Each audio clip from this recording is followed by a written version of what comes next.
Magandang gabi sa inyo. Welcome po sa programang Dr. Love Radio Show 934. Thank God it's Friday. Wow. Ano ang ulam nyo kanina? Pagkain na naman to. Alam niyo, ulam ko kanina, tanghali, sinigang sa bayabas na bangus. Bangus na sinigang sa bayabas. Ay, ang sarap. Ang dami ko nakain. Tapos may okra pa, di ba? May okra pa. Ang sarap higupin ng sabaw. Ay, nako.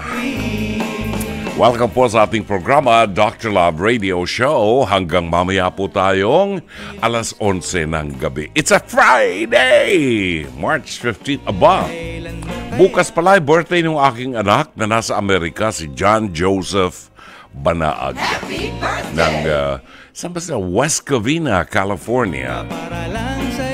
So, batiin natin si John Joseph Banaag. Happy birthday, my dear son. He'll be celebrating his birthday tomorrow, March 16, and I think he was born in 1993. Alam mo, maganda, March 16, 316. John, ang pangalan niya, John Joseph. John 3:16, for God so loved the world that He gave His only begotten Son, that we may have everlasting life.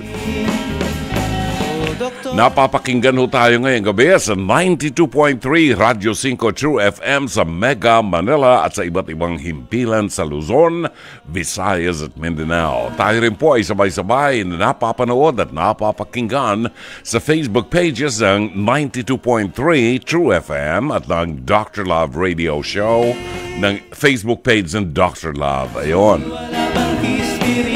For comments, messages, suggestions, topics na gusto po ninyong pag-usapan natin sa ating programa, hanapin lamang po ninyo at i-follow ang ating Facebook page ng Dr. Love. Pag nakita niyo po, please share. I-share po ninyo sa inyong mga kaibigan para humapakinabangan naman ang programa natin, di ba? Hindi pwedeng sa atin lang, pa'y magandang mapupulot, di ba ang mapulot ng iba? At sa lahat naman po ng mga may signal cable, tayo po ay napapakinggan sa Signal Satellite Channel 305. Pwede rin pong mapakinggan ang ating programa live sa Signal Play app. Mag-register lamang po ng libreng account sa www.signalplay.com. Maaari din pong magpadala ng inyong mga pagbate, liham, kasaysayan, mensahe, whatever sa ating email address. Ang ating email address ay drloveradio5@gmail.com o sa ating pong Dr. Love Facebook Messenger, o dili kaya tumawag po kayo sa ating mga hotlines. Ang ating hotlines ay 863-15788 at 863-16674. Uy, magandang music natin ngayon, ha? Sa mga nanonood po sa Facebook page ng Dr. Love, I'm sorry, pero hindi ho ninyo madidinig ang mga music natin dahil sa mga copyright issues. Yan. So, makikita nyo meron lang nakalagay dyan sa screen ninyo. Ibig sabihin po, on the air pa tayo, kaya lang nagpapatugtog kami ng songs, di ba? And of course, if you want to hear the songs that we play, ano mga songs natin? Somewhere over the rainbow, no other love. Mga awitin ni Jerry Vale, ni Joni James, Julio Iglesias, Matt Monroe, Jerry Vale, Neil Sedaka, Jose Marichan. Grabe, ang gaganda. Pwede kayo makinig sa 92.3 Radio 5 True FM. At sa mga nagmamaneho po ngayon na nakatutok sa ating programa, konting ingat lamang po kayo. Ingat sa pagmamaneho at pag inaantok-antok na, pull over po sa isang gas station at magnap ng 15 minutos more or less. Uminom ng kapeng ubod ng init para mapaso ang bunganga niyo. Bunganga, ano? Para mapaso ang inyong mga dila at magising kayo. Ayan. Ano ang ating topic mamaya sa ating Pest to Pez? Hirit ni Dr. Love, ay parang napanood ko to. Anak, ba't ka nagkaganyan? Parang kanta ni Freddy Aguilar, no? Anak, bakit ka nagkaganyan? Panoorin niyo, maawa naman kayo talaga. Ako naawa ako sa kanya dahil, wow, maraming problema. Ang problema ay hinaharap. Ang problema para mabigyan ng solusyon, kailangang harapin. Hindi pwedeng umisip tayo ng ibang paraan para malimutan ang problema. Hindi po pwedeng kalimutan ang problema. Babalik ho yan. Naku, nagsyabu ang tinamaan ng magaling na bata. Hanggang sa tumanda na, nagsasyabu pa rin siya. Naubos na ang ngipin, nagmukhang bungo na siya. Yan mga resulta ng syabu. Abangan nyo. Tapos yung mga magulang niya, mga matatanda na, kawawa naman talaga. Ano ang magiging feeling niyo kung kanyang magulang pagkatapos yung anak niyo ay mag-decide na ganito ang landas sa kanyang tatahakin, yung magsyabu-syabu. Di bali kung kakain ka lang sa syabu-syabu, no? Pero singhutin mo yung syabu, isa kang baliw. Ayan, po pwede ko kayong tumawag sa ating hotlines 863-15788 at 863-16674. Kung magbibigay kayo ng komentaryo, dahil mamaya ipapalabas na natin yung ating Pest to Pest, huwag naman kayo magbigay ng komentaryo ng 11:45. Nalimutan ng tao yung topic. So, tawag na kaagad kayo para ma-line up na natin. Yung iba kasi mga 11:45 tatawag, magbibigay ng komentaryo hinggil dun sa ating Pest to Pest hirit ni Dr. Love. Wala na sa lugar, di ba? Kumbaga sa ulam, panis na yun. Anyway, pagbabalik po natin ang mabuting balita ng Panginoon para sa araw na ito ng Biyernes, 15 ng buwan ng Marso. San Felipe, mula sa Bethsaida. Si San Felipe ay isa sa mga unang tagasunod ni San Juan Bautista bago naging apostol. Siya ang nagyaya kay Apostol Bartolome upang sumunod kay Jesus na kanyang pinaniniwalaang Mesiyas. Saksi siya sa mga himala ni Jesus, kabilang ang himala ng kasalan sa Kana at ang pagpapakain sa 5,000. Ngunit nung hinuli si Jesus ay nagtago sila ng mga apostol dahil sa takot. Matapos ang muling pagkabuhay at pag-akyat sa langit ni Jesus, siya ay nangaral ng mabuting balita. Ayon sa tradisyon, siya ay naging martir sa Hilagang Gresya matapos ipako sa krus, kaya't ito ang naging sagisag niya. Ang programang Dr. Love Radio Show at ang himpilang ito ay nakikiisa sa sambayan ng Kristiyano sa pag-alaala sa paghihirap ng ating Panginoon sa panahong ito ng Kwaresma. Pagkain pang-spiritual. Mga salita ng Diyos na nag-iiwan ng pag-asa, kapanatagan at kapayapaan. Pagkain pang-spiritual. Hango sa bagong tipan ng banal na aklat. Pagkain pang-spiritual. Narito ang ating pagkain pang-spiritual. Ngayong araw na ito ng Biyernes, kafiestahan ng St. Louis de Marillac. Ang kanyang mga labi, The Incorrupt Body of St. Louis de Marillac, ay matatagpuan po ninyo kung kayo magtutungo sa Rue du Bac sa Paris, France, kung saan matatagpuan ang simbahan o shrine ng The Miraculous Medal. Ilang pagkakataon na rin po natin nadalaw ang kanyang incorrupt body diyan po sa Rue du Bac sa Paris, France. Ngayon ang kanyang kafiyasahan sa St. Louis de Marillac. At ang mabuting balita ay matatagpuan sa 7 kabanata ng Ebanghelyo sang-ayon kay San Juan, talata 1 hanggang 2, 10 at 25 hanggang 30. Pagkatapos ng mga bagay na ito, si Jesus ay naglibot sa Galilea. Ayaw niya maglibot sa Judea dahil ang mga Hudyo ay naghahanap ng pagkakataon upang siya ay patayin. Ang kapisahan ng mga kubol ng mga Hudyo ay malapit na. Pagkaahon ng mga kapatid niyang lalaki, ay umahon din siya sa kapistahan. Umahon siya ng hindi hayag, kundi palihim. Sinabi nga ng ilan sa mga taga-Jerusalem, hindi ba siya ang kanilang hinahanap upang patayin? Narito siya at hayagang nagsasalita at wala silang sinasabi sa kanya. Totoo kayang kinikilala ng mga namumuno na ito nga ang Mesiyas? Alam natin kung saan nagmula ang taong ito, ngunit kapag dumating ang Mesiyas, ay walang nakakaalam kung saan siya nagmula. Sa malakas na tinig nga ay nagtuturo si Jesus sa templo.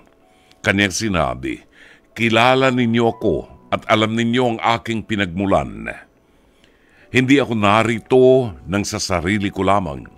Subalit siya na nagsugo sa akin ay totoo. Hindi ninyo siya kilala. Kilala ko siya dahil ako ay mula sa kanya at ako ay sinugo niya."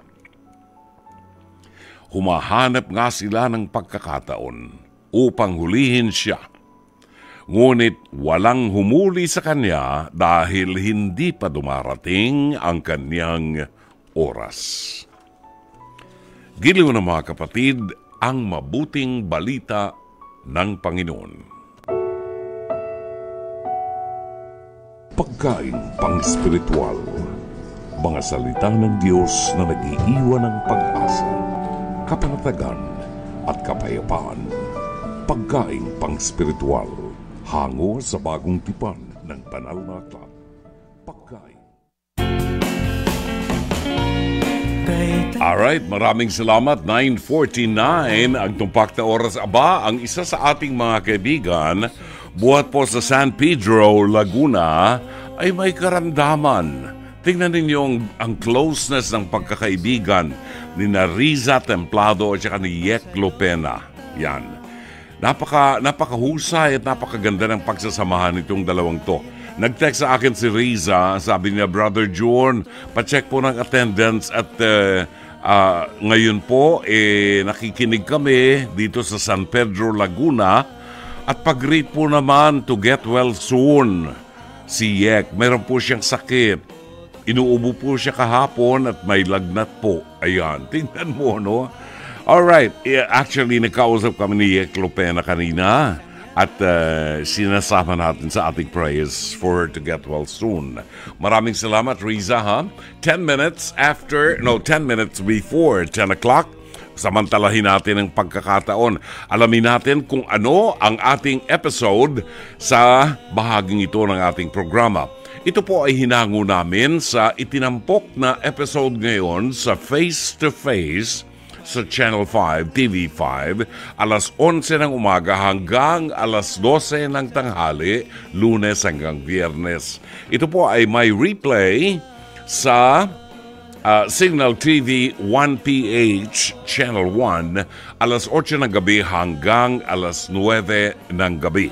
Siyempre, kasama ho natin dito si Mama Carla Estrada, si Alex Calleja, si Dr. Camille Garcia, Attorney Lorna Kapunan at si Dr. Love, si Brother June Banaag ng Dr. Love Radio Show.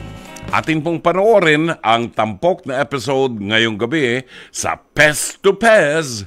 Hirit ni Dr. Love, "Anak, anong nangyari sa iyo? Bakit ka nagkaganyan?" Panoorin po natin.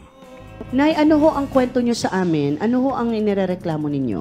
Ang nireklamo ko po ay yung tungkol po sa anak ko. Kasi po, yung anak ko po kasi, nag-take na siya ng Cebu.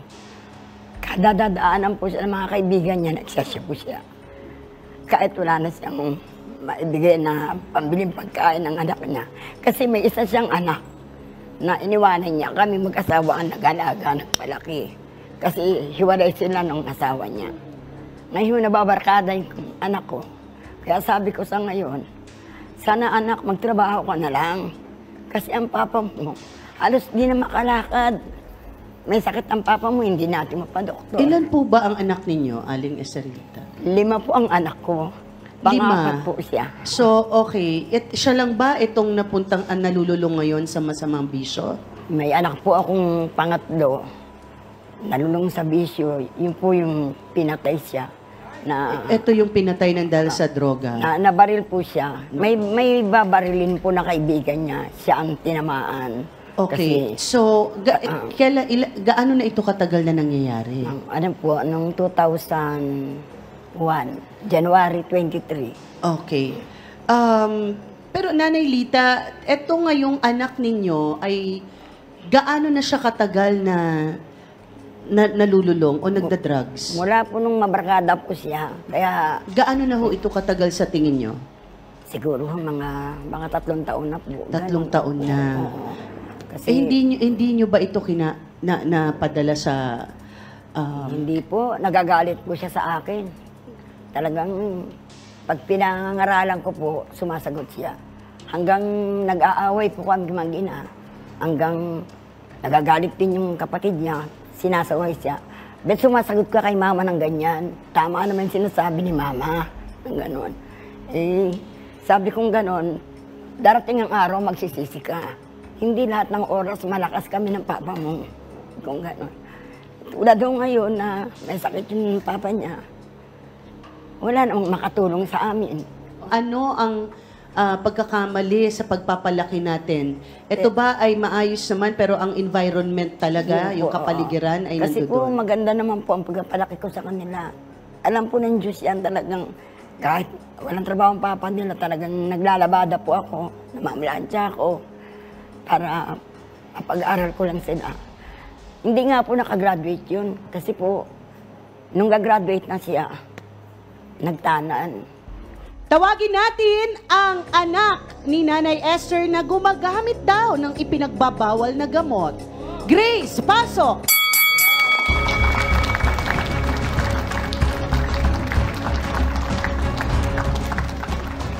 Grace, totoo ba na magpahanggang ngayon, ikaw ay gumagamit ng bawal na gamot? Opo, ma'am. Bakit mo ginagawa ito?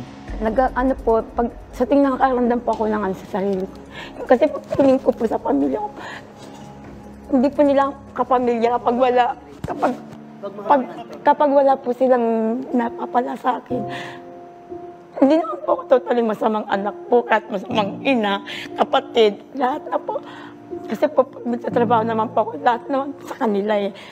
Ganun pong ginagawa nilang balik sa akin. Pagka wala kang maibigay, Opo. pakiramdam mo ay masama ka ng anak Opo. agad.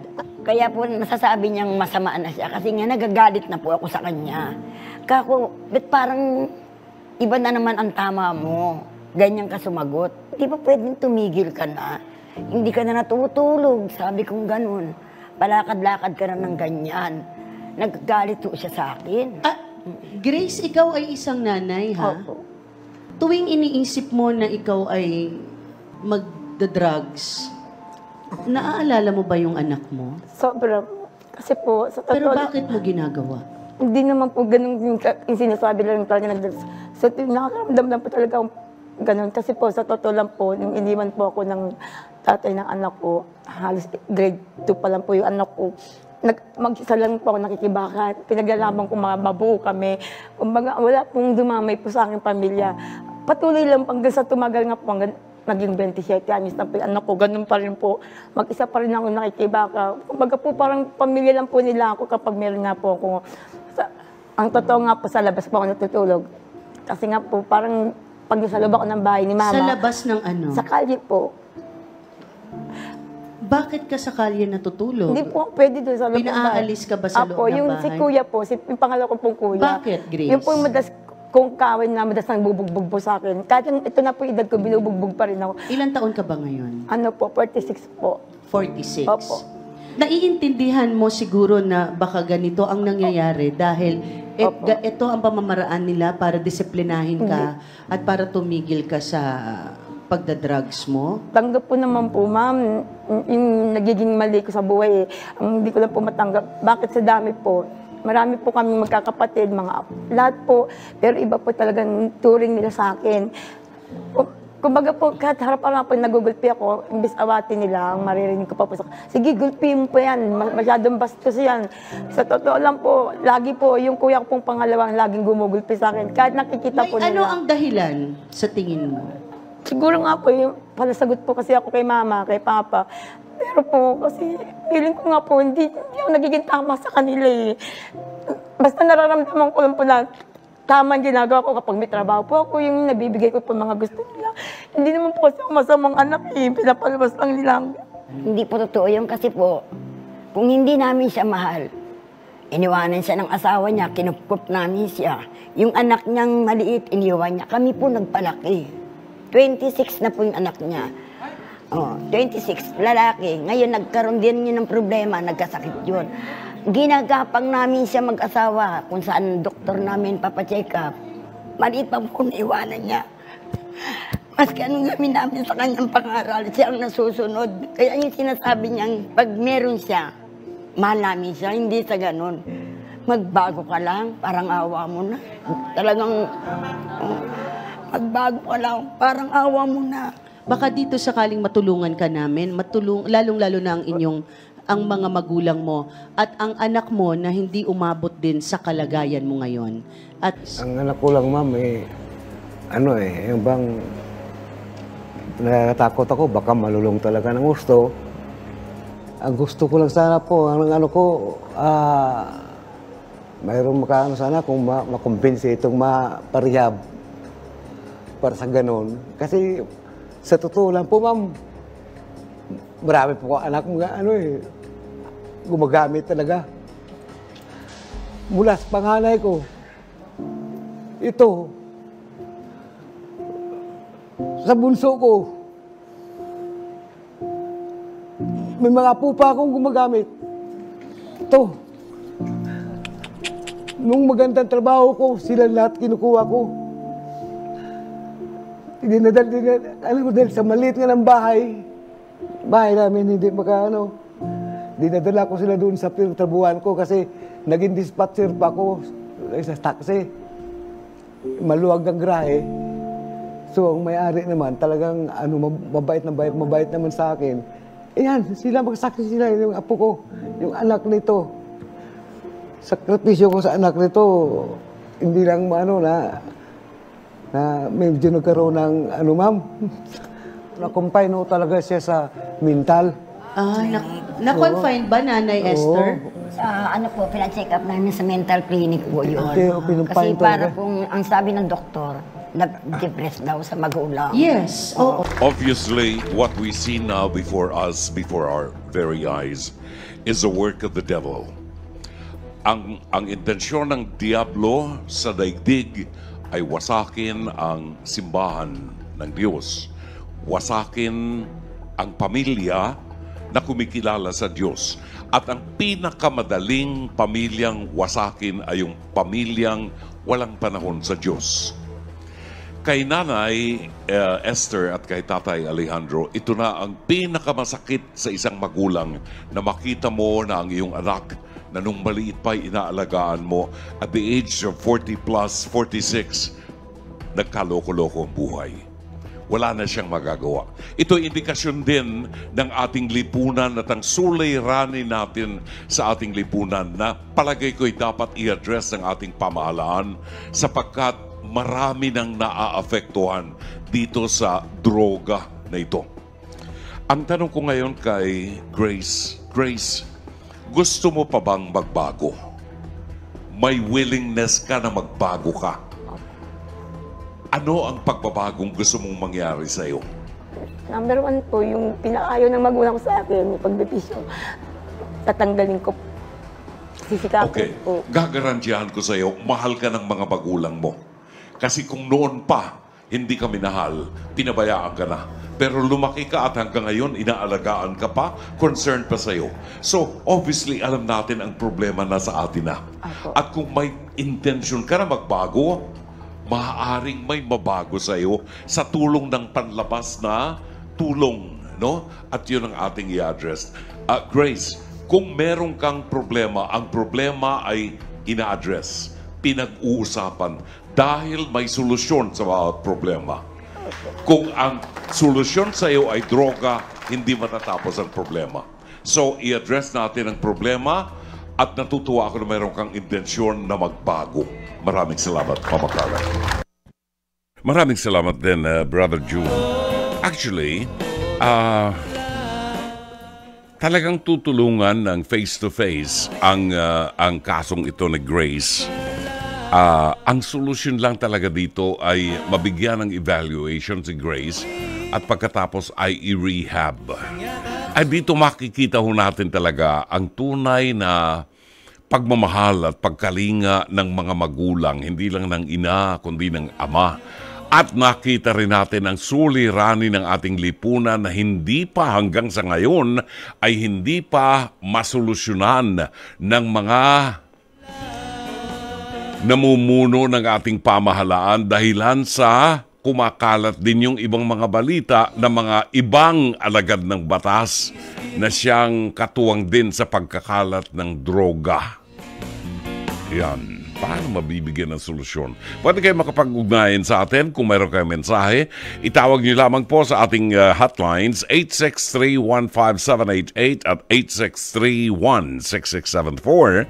Or kung kayo po ay nanonood sa Facebook page ng Dr. Love, pwede ho ninyong i-text sa ating Facebook page ng Dr. Love o sa FB Messenger ng programang ito ng Dr. Love. At ihatid ho namin sa inyo sa ating pagbabalik mamaya. Samantala ang ating oras, ganap na ang 10:03 ng gabi.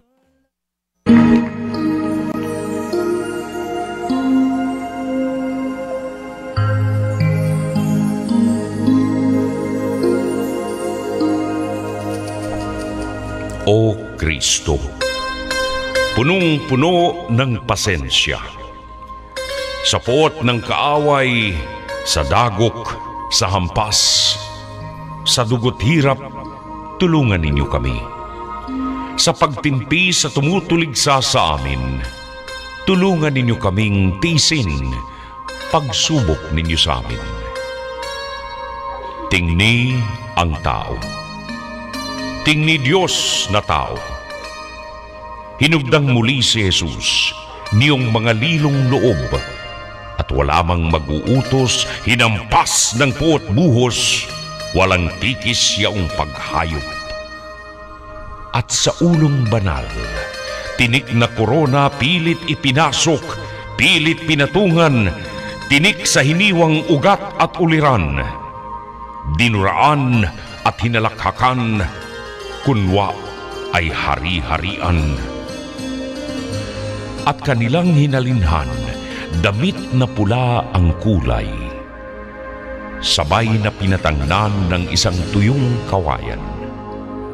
Pinaupo sa duguang bangko, tapos pinalakpakan, haring walang imperyo. Nahabag, konsensya ng palalong Pilato, nang pinamasdan sa mga bayarang Hudyo, pinamalas, pinausisa sa madlang tao. Narito't masdan ang kawawang tao, kaawaan at kalagan, ecce homo, ecce homo.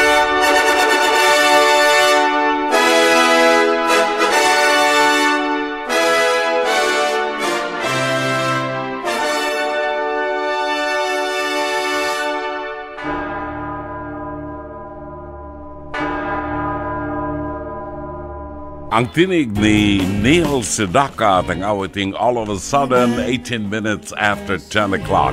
Narito po ang mga reaksyon ng ating mga tagapakinig sa ating Pez to Pez. Hirit ni Dr. Love. Si Evelyn Fortunado, sabi niya, bakit nga po kaya yan ang napakalaking problema ng mga taong nalululong sa ganyang bisyo? Kawawa naman ang mga magulang. Dapat po iparehab siya at matulungan, hindi po huli ang lahat at nawa ay magkaroon siya ng takot sa Panginoon. God bless po sa kanya. Totoo po yan. Actually, hindi porke nag-rehab ka, gagaling ka na. Ang minimum ng treatment sa rehab sang ayon kay Dr. Camille Garcia, minimum ay 6 months. Depende yan sa pagkalulong ng pasyente. Minimum of 6 months at magastos po ang rehab. Magastos po ang rehab. Meron pong rehab ang ating gobyerno, pero napakatagal nang hihintayin mo para ma-admit ka. Yon. In the meantime, ang mga nalulung na sa droga, available pa ang droga sa mga kanto-kanto. Depende daw, sabi nila. Meron daw droga na mamahalin, meron droga na class A, meron droga na pangmahirap na talagang pag sininghot mo, mabubulok ang utak mo. Yan, mura-mura lang yon. At yon ang ginagamit ng karamihan. At yan ang pinagkakakitaan ng mga walang hiyang may kapangyarihan na ginagamit ang droga samantalang sila ay nakaposisyon. At yung iba namang mga inaasahang di umano ay mga alagad ng batas na inaasahan natin, sila pa nagtutulak. Iyan, paano mabibigyan ng solusyon? Di ba? Ay nako, kaya iwasan po na malulong sa droga, wag nang simulan. Si Lina ho ng Plaridel, Bulacan nag-text, maraming kabataan ngayon ang lapastangan sa mga magulang ng dahil sa drugs. Clap, clap, clap to you, Brother June. Ang sarap pakinggan ng payo mo. May kasamang love, God. Bless po. Thank you, God bless you po. Ano ito? Rain? Mahinhing? Whatever. Ray Ming. Ayun, si Ray. Pinahihirap ang buhay kasi. Ray Ming. Tama po. Kung walang Diyos sa tahanan, magulo po ang mabuhay. Tama po. Kung walang Diyos sa tahanan, ay magulo po. Ayan, mabuhay kayo. Wag ho ako. Julius Anthony Jesena. Aba, natutuwa naman ako. Mga bagong pangalan to. Jen, di ba? Maraming salamat sa mga nagtitext sa atin ng mga bagong pangalan, ha? Dr. Love, lulong yan ng 100% sa shabu. Tamang hinala ang nangyayari ngayon sa kanya. Takot siya sa sariling anino niya. Hindi niya kayang ihinto kung siya lang. Mas mabuti, Doc, tulungan niyo na maipasok siya sa rehab. Kawawa ang mga magulang niya. Dapat tough love and treatment sa kanya. Ay, obvious, diba? Talagang may amats. May amats. Napag-alaman namin na nung in-interview namin siya, 3 araw nang hindi natutulog yung tao. Talagang may amats, diba? Alan A. Hongko. Nalulungkot po ako para kay ate at naawa po ako sa mga magulang niya. Ang hirap po talaga kapag naging bisyo ang droga. Masisira ang buhay at ang pamilya. Sana po ate, magbago ka na at itayo mo uli ang sarili mo para sa anak at magulang mo. Nandun dumating yung anak niya, malaki na yung anak niya. Pero yung anak niya may amats na rin. Hindi ba nga dinala sa National Mental Hospital? Tinanong ko kay Doktora Camille.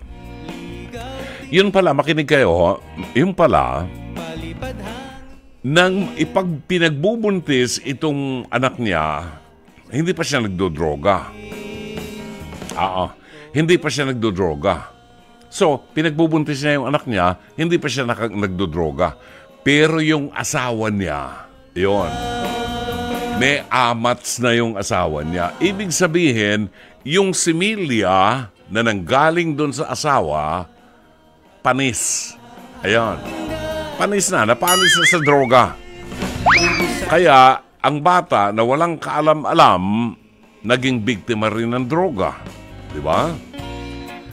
Pagkatapos niyan, lumalaki ang bata, medyo mahina na ang mental health ng bata.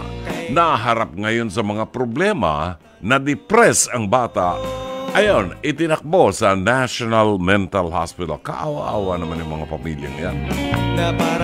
Pero inamin ni Mang Alejandro, inamin ni Mang Alejandro na yung kanyang mga apo, yung kanyang panganay na anak, meron siyang isang nabaril na anak dahil diyan sa droga. Yung panganay niya, yung bunso niya, nakadroga. Ito, nakadroga to. Pagkatapos, yung mga apo, nakadroga din. Anak, bakit ka nagkaganyan? Napabayaan ba kita? Naipakilala ba kita sa Diyos? Kilala mo ba ang Diyos? Umaasa ka ba sa Kanya? Ikaw ba'y anak ng Diyos? Nagtitiwala ka ba sa Diyos, anak? Napabayaan ba kita? Naging mabuting magulang ba ako? Ano ang kasalanan natin?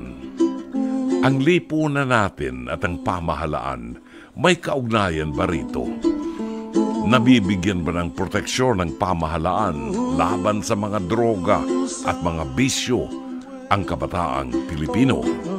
Ganap ng 10:27 ng gabi sa palatuntunang Dr. Love Radio Show. Kasama niyo po si Brother June Banaag hanggang mamayang 11:00. Si Angelita Banataw ay nagpadala ng kanyang mensahe. Sabi niya, Brother June, madami pong ganyan dito sa amin kahit po marehab. Pag nakalabas na po, uulit-uli. Nasa environment po kasi ang problema. O nga, magre-rehab ng 6 months. Okay. Pwede na. Pwede nang ilabas. Paglabas ng pasyente, pagbalik niya dun sa bahay niya, yung community nila, nandun pa rin, hindi nagbabago, nandun pa rin, may mabibili pa rin shabu, may mag-aalok pa rin ng shabu, balik uli sa dati, di ba? Ay nako. Bahala na ang Diyos sa atin. May panahon kapag, Ray, sabi ni Annalisa Roquero, para magbago. Naniniwala ako na magsisimula ang pagbabago mo sa tulong mismo ng iyong sarili at willingness na magbago. Matatanda na mga parents mo, Grace, kaya perfect time na ito siguro para ipakita mo sa kanila ang matagal nang gusto nilang mangyari sa iyo na mapabuti ka. Maraming salamat. Magandang gabi kay Chato Sakluti na nakatutok sa atin ngayong gabi. Good evening and happy listening kay Alfred Saban at Ika Villangka. Magandang gabi rin kay buhat sa Davao City, ang ating kaibigan si Mami Lorleen Gonzalez. And of course, ang ating kaibigan si Amadeo Giorgio Gonzalez.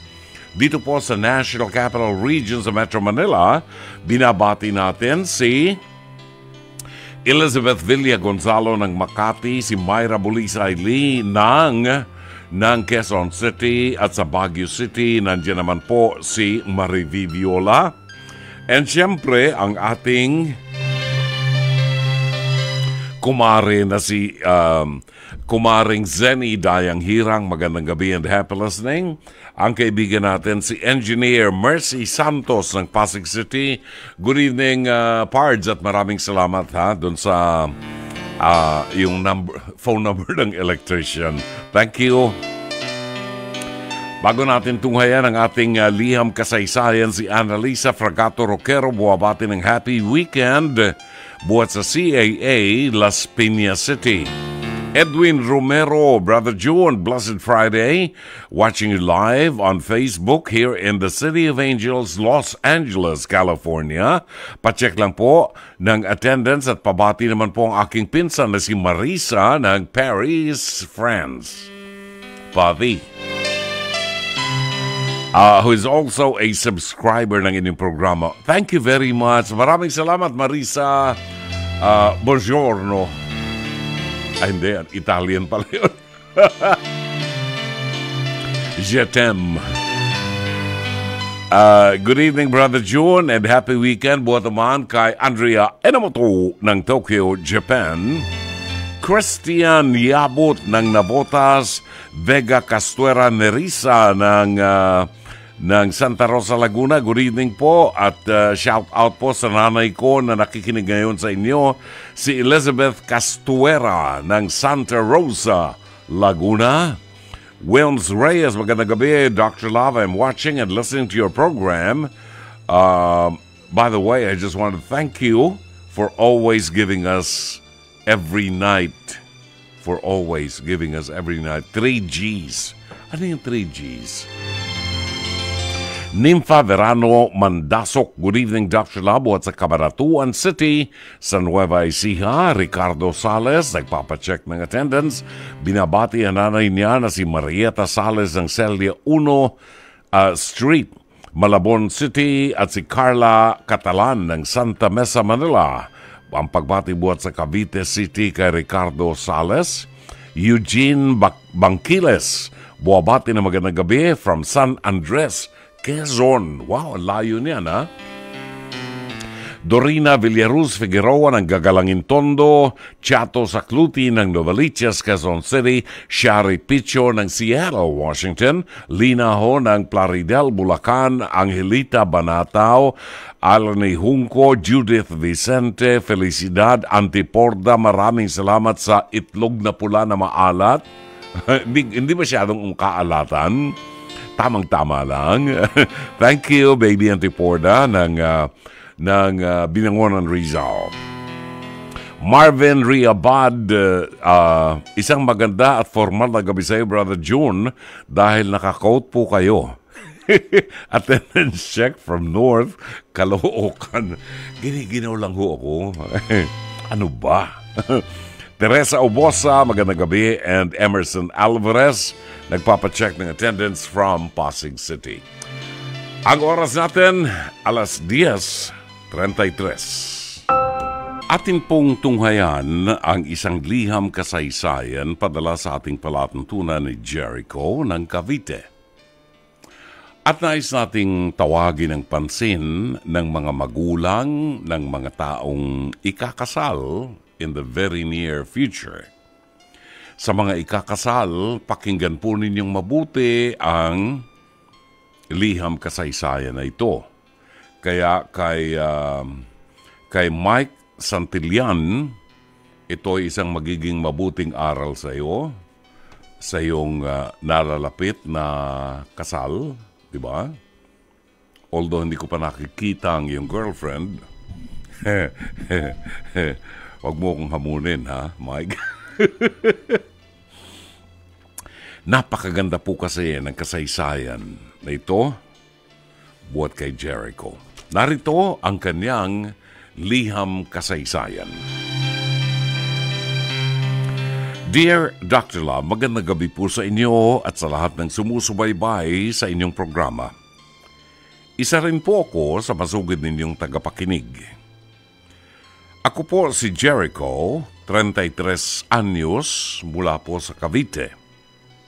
Dr. Love, nitong nakaraang linggo, nag-propose po ako sa long-time girlfriend ko. Happy naman po ako at she said yes. Dumoble rin po ang saya ko nang magbigay basbas ang mga magulang niya sa plano namin. Nito naman pong nakaraan lang, isang family dinner, yung family ko at family niya, napag-usapan na nga po ang kasal. Sa totoo lang po, wala pa po akong ideya sa mga setup, etc. Kaya naman, iniisip kong talagang makakatulong ang naging family dinner. Pero nagkamali ako, Dr. Love. Para kasing nagkaroon pa ng tensyon nung mapag-usapan ang aming kasal. Ang una ko pong naisip ay ang budget. Meron naman po akong nakatabi para dyan, kaya nga po nag-propose na po ako ng kasal. Ang problema ko, hindi ko po na-foresee na engrande naman po pala ang gusto ng pamilya niya. Ang akin po ay mapakasalan siya sa simbahan at magkaroon ng konting salo-salo. Pero ang sa kanila, napakarami pong sinabi mula sa event place, gaya ng dagat. Maganda raw po yun, ang pagbibigay ng service para sa lahat ng dadalo. Mga mamahalin at matatayog na cakes. At ang catering na grabe naman po talaga ang presyo. Kung magiging tapat ako, kaya naman po. Pero hindi po ako pabor sa ganoon hindi dahil ayokong mabawasan ng medyo malaking pera. Ang akin po ay iniisip ko lamang ano na lang po ang mangyayari pagkatapos ng kasal. Back to zero kami. Start uli ng ipon. Paano na lang po kung agaran siyang magbuntis? Tingin ko po kasi sapat na ang simple at pagbigyan ng kaunting hiling ng mapapangasawa ko pagdating sa damit niya at mga setups. Pero yung gusto ng pamilya niya, disagree po ako. Hindi praktikal sa panahon ngayon. Ipinaliwanag ko po ito, katulong ang mga magulang ko at sinabi ko pong hindi po ba mas maganda kung ang masisecure ko ay ang future ng anak niyo kaysa isecure ko ang mamahaling yan para lang sa isang event. Ang sabi naman nila, minsan lang daw magaganap ang kasal sa isang tao, kaya naman dapat lang na hindi ito basta-basta at talagang dapat todo bigay. Medyo malungkot ako sa bagay na ito, Dr. Love. Kahit ano pong paliwanag namin ng pamilya ko ay para bang sarado ang isip nila. Ang girlfriend ko naman po, ramdam ko na iipit na siya sa sitwasyong ito. Tahimik na lamang po siya, malungkot ang mukha niya noong mga oras na yon. Sa dulo, para bang pinupunto na nila na magsabi na lamang daw ako kung hindi ko kaya. Hindi na ako nakasagot dito. Matapos po ang gabing yun, humingi ng pasensya ang girlfriend ko sa akin pero wala po siyang sinabi na wag kong sundin ang mga magulang niya. Ngayon, hindi ko po alam ang gagawin ko. Sasabihin ko po ba sa girlfriend ko na dapat kami ang masunod? Paano po kung magalit siya sa akin? O di kaya naman magalit ang magulang niya at bawiin ang basbas sa amin na magpakasal? Ano po ba ang pwede kong gawin o sabihin sa usaping ito?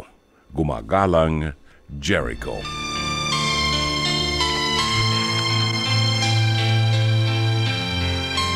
Maraming salamat, Jericho. Nako, Jericho, ipagpasalamat mo na hindi ako naging tatay mo. Kasi kung ako ang naging tatay mo, butata na, doon pa lang sa gabing yun, butata na ang mga magiging biyanan mo. Siguro, itong magiging biyanan mo, hindi katulad ko na ipinanganak na mayaman.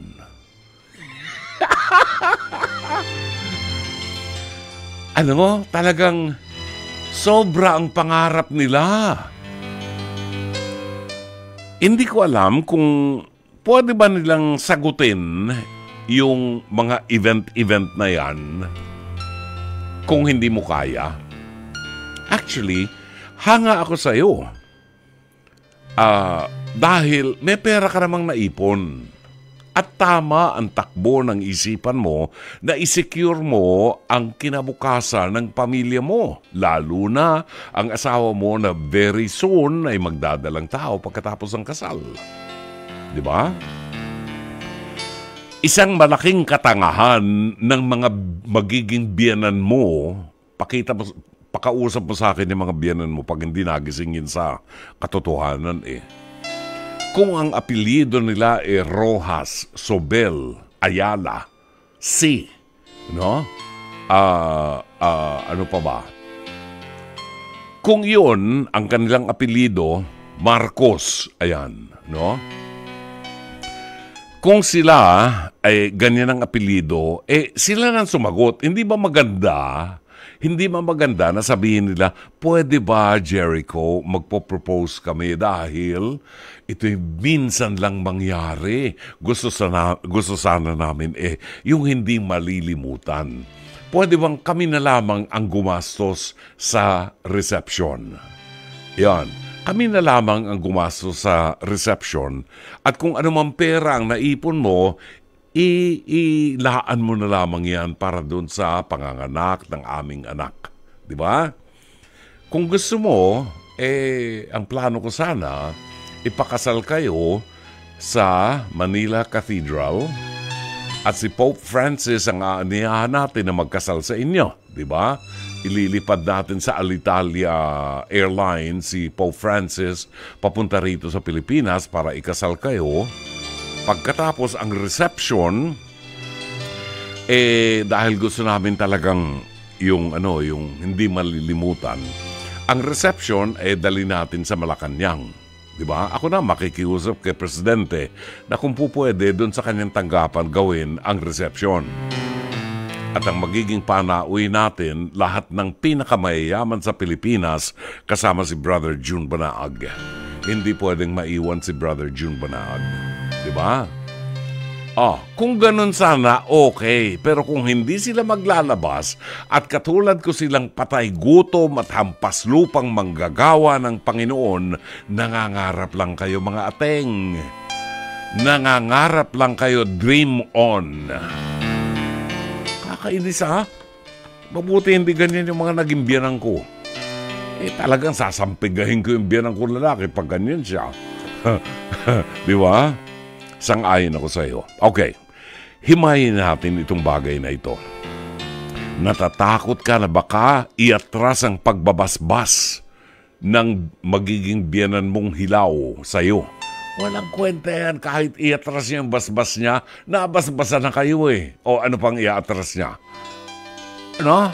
Hindi ganun yan. Hindi ganun yan. Ang mahalaga niyan, maipaliwanag mo sa iyong mapapangasawa na ito ang plano ko at inaasahan kong igagalang mo ang desisyon ko sapagkat naniniwala ka na tama ang aking desisyon. Hindi natin itatapon ang perang inipon ko para lang makapagpakain tayo ng maraming tao at magkaroon ka ng cake na ubod ng taas kasing taas ng Eiffel Tower. Ano? At pagkatapos maidadaos natin ang kasal. Ang mahalaga, matanggap natin ang basbas ng Diyos sa ating kasal, ang sakramento ng matrimonyo, para maging banal ang ating pagsasama. Yung mga matatayog na cake na yan, yung mga catering service na mga grabe at mga engranding event place na may event place pa sa tabi ng dagat, hamong malunod na mga magulang mo dyan, kunehong yan. Kakainis eh. Kumukulo dugo ko ah. Pakainin mo kaya ng ulo ng baboy yung biyanan mong lalaki. Buo, ha? Kakainis eh. Ayan o. Pinapatay na yung baboy ngayon. Mamaya iluluto na yan. Kakainis. Hindi po ganyan. Talagang may diferensya sa utak itong mga biyanan mo at ubod ng yayabang. Kasi hindi sila kasing yaman ni Brother June na isinilang na may kutsarang ginto sa ilong. Nasasabik silang matawag silang mayaman. Kami, sanay na kami na matawag na mayaman. Minsan nga mayabang pa eh. Well, masabi ko lang sa iyo, Jericho, you are 33 years old, you are of age, and the decision should come from you. Kung ayaw nila, bahala sila sa buhay nila. Tanungin mo misis mo, ang magiging mapapangasawa mo, ang iyong fiancé. Kung sasama siya sa kagaguhan ng kanyang mga magulang, let it be. Sige, sumama ka sa kanila. Walang kasalang magaganap. Dahil hindi ko rin gugustuhin magkaroon ng asawa na sunod-sunuran sa kanyang mga magulang kahit mali ang desisyon. At kung papalag ang mga biyanan mong hilaw, dali mo rito sa stasyon at iharap mo sa akin, magkikita-kita tayo sa pes to pes. Pes to pes. Sana ay natulungan ka ng palatuntunan ito. As always, Dr. Love. Pagbabalik natin ang mga komentaryo komentaryo ng mga nagwawalang tagapakinig ng programang Dr. Love Radio Show. Don't go away. 10 minutes before 11 o'clock. Maraming salamat. Nag-text yung kaibigan natin, si Alfred Saban. Sabi niya, nakikinig ako ngayon, Brother June. Maraming salamat sa pagbati. O nga pala, remind ko lang sa iyo, Alfred Saban, at sa mga makakasama po natin sa South Korea this coming April 23 hanggang April 28. Ang multi-destinations po ay naghahanda na at kinakalat na po lahat ng dokumentong ating kailangan para po sa pag-apply natin sa visa sa South Korea, visa application. So, makipag-ugnayan na po kayo kay Edna Calleja, no? Edna Calleja, pwede niyong i-text siya para malaman niyo po kung ano-ano mga requirements para sa visa application. Ayaw kung ma-late kayo dahil kailangan 1 month in advance ay i-process ang visa application. Sayang naman po. At doon sa mga gusto pang humabol na makasama natin, we still have a few more seats available. Garantisado, kasama po si Brother June dito. Magkakasama tayo. I will lead you in prayers and reflections sa Nadju, Korea. And I will lead you in our night market shopping sa Myeongdong. Parang maraming pera. Parang maraming pera. Etong aking team dito, uuwian ko ng chopsticks. Chopsticks ng Korea. Sana all. Makipag-ugnayan po, pwedeng mag-text or tumawag kay Edna Calleja, 0925-752-2230. Edna Calleja, 0925-752-2230. Okay, narito ang reaksyon ng ating mga tagapakinig. Sos, Ginoo.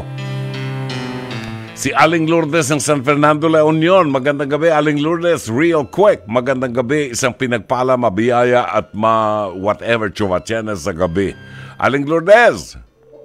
Opo. Good evening.